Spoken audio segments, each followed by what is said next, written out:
This story is from 15 years ago. A very large sun flare from a solar flare destroyed the ozone layer. This led to the balance of the Earth completely deteriorating and degrading, and the dangerous rays of the sun, ultraviolet rays, reached the temperature of the Earth at 66 degrees Celsius. Most humans died. We see a man who is running, on the lookout for dust in the blowing wind, wearing protective clothing. Then the machine on his wrist warns him that the radiation here is too much. After that, he goes to a closed store with a lookout dog where he finds the body of a human being, but he ignores it. He sees that the store has already been locked, yet he still manages to get packets of a little food. He says, "Today, someone is going to be happy." Then he makes a mark on the store wall to show he's been here. After that, he takes his truck and moves toward the city, hitting the stacked trains along the way. Then his device starts to beep again, and when a very large dust storm appears fast approaching, he immediately turns the truck around and runs toward his place. After that, he reaches his safe place. This man is the first engineer in a robot-making company, and now lives with his dog and a helper in the same old factory of the company where he used to work earlier. Here, he now takes food to his dog and heads off. From there, he raises some important books and scans them.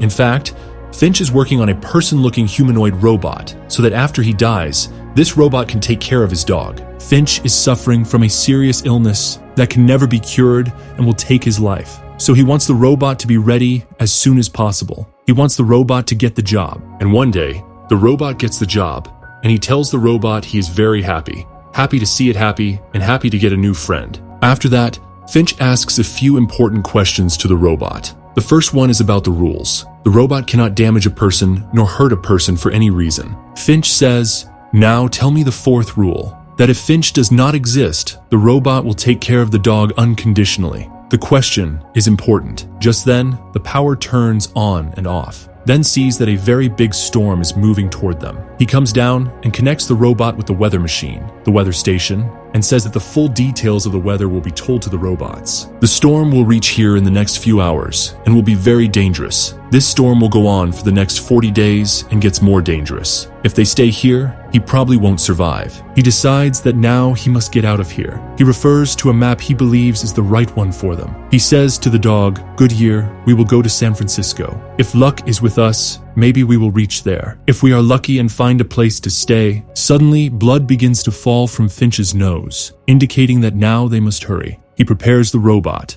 but he can only upload 72% of the information before the storm arrives. That means the robot doesn't have full knowledge. So Finch teaches him to walk as the robot runs. The robot imitates him. Then they reach their van with food and medicines, and they begin traveling to San Francisco. The Finch van is a special kind of modified vehicle, protected from outside heat and radiation. Now these people, Finch, Jeff the robot, and Goodyear the dog, continue, with the robot observing the empty cities along the way. The robot keeps asking Finch questions. Finch answers. This is a long saga. Seeing a stop, they go inside an old theater in search of food, where they find popcorn. Finch comes out, and as soon as they put popcorn on a plate, the kernels start to pop by themselves. In fact, the Finch robot wanted to show that the outside temperature is much higher than expected. Then they see that a very big storm is moving toward them. Finch quickly comes out of the theater, but soon he understands that the storm is too powerful and they cannot get away. He stops the van, pulls it aside, and ties cables and vines around it completely. The storm comes. There are many rattles and broken noises, but by luck, they survive. Finch comes out after the storm and sees that one of the van's tires has gone flat. He gets annoyed because they had another tire, but there was no jack to change it.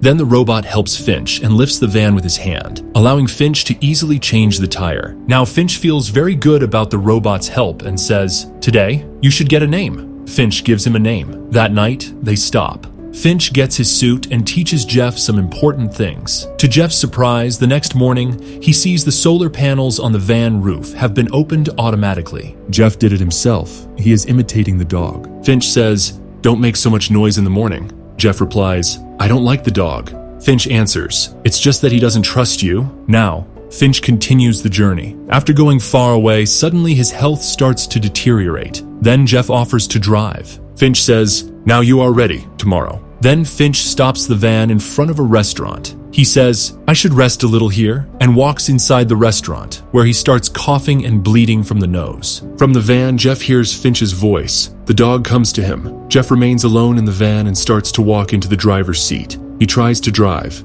Finch, looking outside, runs out and sees Jeff hit the van with a car. But Finch cannot go out into the sharp sun without a UV suit. So he stands at the door and talks to Jeff, saying, "You're not ready to run the van right now. I can hand you my UV suit so you can reach the van." But Jeff runs the van again and moves it away. Seeing this, Finch gets very angry and steps out into the sun.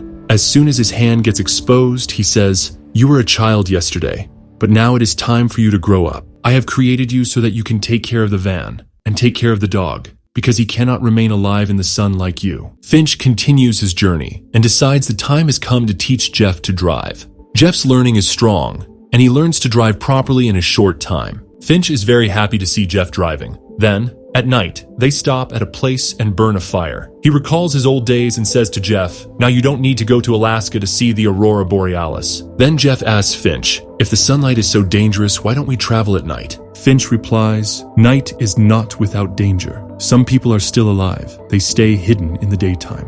As night comes, they come out and attack others. They can kill us and steal our food. We can't trust them." Outside, it's cold. Finch sleeps inside the van while Jeff sits outside. The next morning, Jeff comes inside and tries to wake Finch. He puts a wet cloth on his forehead. Although Finch needs a doctor, there is none nearby. Jeff runs and walks along the way. He stops in a city, which is completely silent. Finch stops the van and goes out with the dog and the robot to find a hospital. There, they find medicines and a jacket in an oven. When Finch wakes from sleep, he sees both his robots aren't there. He quickly puts on a suit and gets out to find them.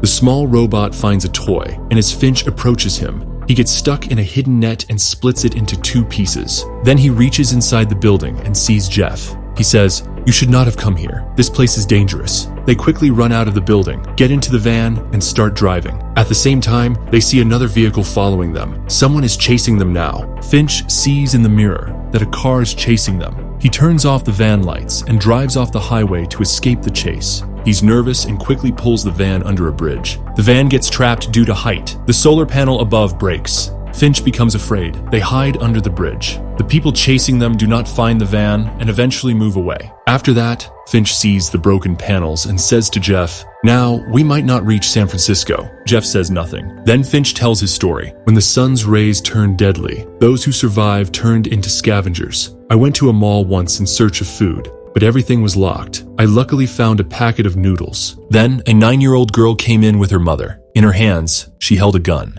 They walked away, and a man in a car came. He wanted to steal from them. When they refused, he shot them both. When I went to them, I heard a sound coming from the girl's bag. Inside it was a little puppy. Hunger had turned humans into awful people. That was the day I realized what fear is. Just keep watching." Jeff becomes silent. In the morning, they begin traveling again. Jeff reads postcards that Finch's father once sent him. Suddenly, a butterfly collides with the window. Jeff tells this to Finch, who is surprised. He puts his hand out of the van and sees there are no sharp sun rays. He steps out of the van and gets so happy, like he's received a new life. Another butterfly lands on his hand. Now Finch is sure this place is not dangerous from the sun's rays. Finch wears his good clothes and eats in a tent under the sky. At that moment, Jeff says, "You lied to me. You said the Golden Gate Bridge postcard was sent by your uncle, but on the back, it says, Dad." Finch answers, "That was my father. He was in the army. He used to build bridges like the Golden Gate, but before I was born, he left us forever. One day, when I was 15, I received that postcard on which he wrote he'd meet me at the Golden Gate Bridge. I bought this suit to impress him, but I never met him. I kept all those postcards because I wanted to travel the world and see its beauty, but I never could. When a human being knows it's time," Finch says, "Jeff, just promise me. When I go, you'll take care of this dog well." Jeff nods. He starts playing with the dog, but the dog still doesn't trust Jeff and keeps returning to Finch. Finch smiles and says, "It won't matter now. You both will become good friends." Suddenly, Finch starts vomiting blood. His health deteriorates badly. He now comes forward for his last moment. He shakes hands with Jeff. Jeff embraces him. This moment is very emotional for Finch. He can't speak much. He walks inside the van to rest. Finch shares his last moments with his dog. He wants to hold him with love and gradually say goodbye to this world. Jeff is packing things outside. Then he hears the dog crying. He understands. Finch is no longer alive. The next morning, Jeff writes Finch's funeral note and places it there. Feeling very sad, Jeff feeds Goodyear the same food Finch had taught him. After that, he starts playing with him. Gradually, a good friendship develops between Jeff and Goodyear. Now, Jeff reaches San Francisco. After 18 hours of travel, they arrive at the Golden Gate Bridge, though Finch is not with them, the one who always wanted to come here. Now Jeff and Goodyear stand on the bridge, witnessing its beauty. In memory of Finch, Jeff glues the postcard on the bridge, the one with the sketch of all three. Just then, Jeff notices another note. It contains a girl's name and address. It reads, "We are safe. If someone is reading this, we will meet at this address." Then, Jeff and Goodyear set out in search of that place to begin a new chapter with the remaining people. And with this, the movie ends.